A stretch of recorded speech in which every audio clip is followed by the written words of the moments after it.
जय हिंद दोस्तों जिसका डर था वही बात हो गई।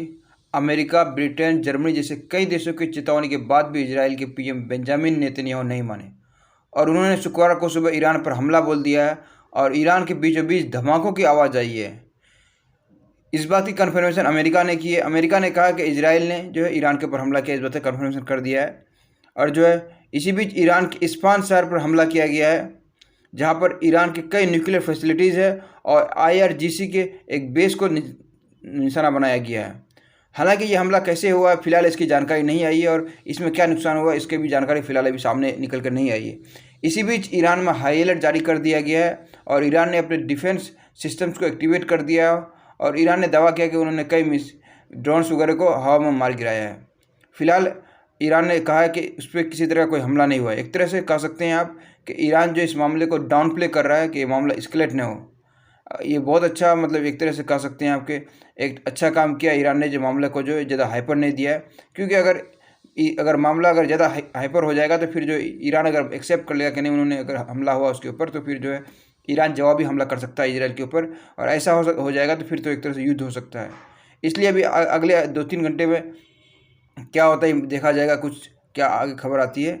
मगर एक तरह से ईरान ने जो बहुत अच्छा काम किया कि उन्होंने मामले को डाउन प्ले कर दिया है। ईरान पे हमला करने से पहले इजराइल ने जो है अमेरिका से बात किया था, लेकिन अमेरिका ने इजराइल को क्लियरली मना कर दिया था कि वो इस हमले में उसका साथ नहीं दे सकते हैं।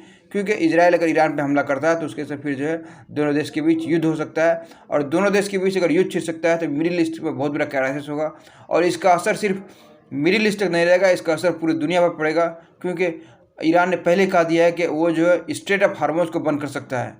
अगर ऐसा होता है, अगर ईरान अगर स्टेट ऑफ हार्मोज को इनके बंद कर देगा और युद्ध स्टार्ट होता है दोनों के बीच, तो उसके इसमें जो पूरी दुनिया में जो है एनर्जी क्राइसिस होगा। नेचुरल गैस के अलावा ऑयल का भी क्राइसिस होगा और इसका असर पूरी दुनिया पर पड़ेगा। इसलिए कोई भी नहीं चाहेगा कि अभी इस मामले में हमला हो। मगर एक तरह से हम कह सकते हैं कि बेंजामिन नेतन्याहू जिन्होंने जो कहा था, वादा किया था, वो अपने वादा को कर रहे हैं कि उन्होंने क्लियरली कहा था कि उससे फ़र्क नहीं पड़ता दुनिया उसके बारे में क्या जानते हैं, मगर इजराइल को क्या करना है इजराइल डिसाइड करेगा। और उन्होंने अपने वादा को पूरा करते हुए उन्होंने जो है ईरान के ऊपर हमला कर दिया है और ये बहुत बड़ा हमला किया गया है। अब देखते हैं ईरान की तरफ से इस पर क्या रिस्पॉन्स आता है।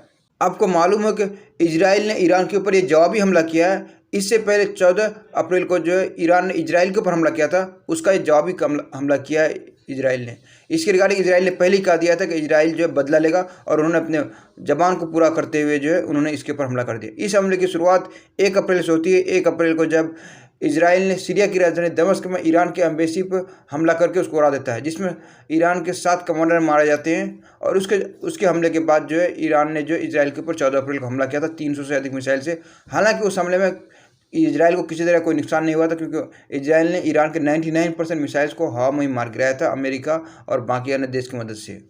और उसके बाद अमेरिका इजराइल के ऊपर प्रेशर बन रहा था कि वो इस हमले का जवाब ही ले, क्योंकि इजराइल जाना जाता है कि वो अपने दुश्मन को बखूबी सबक सिखाते हैं अगर कोई उस पर हमला करता है तो।